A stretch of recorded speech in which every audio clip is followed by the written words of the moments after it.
Ja, ich bin Hans-Peter Hofinger, Leiter von ORA International Österreich. Ich hoffe, Sie haben auch schöne Weihnachtsfeiertage gehabt.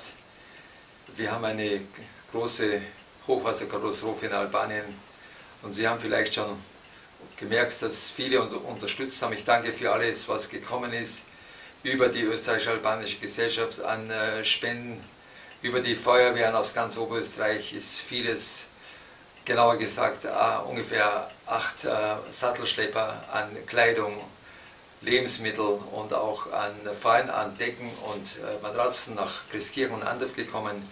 Wir haben schon 4 LKWs geladen, 2 sind schon angekommen in Albanien, 2 sind wieder unterwegs. Aber was wir brauchen dringend wäre Ihre Hilfe für die Transporte.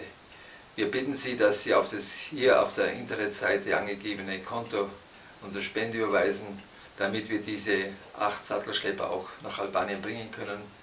Und wenn Sie Geld noch spenden wollen für Lebensmittel, sind wir auch sehr dankbar. Die Menschen haben alles verloren und sind für jede Hilfe dankbar. Danke vielmals.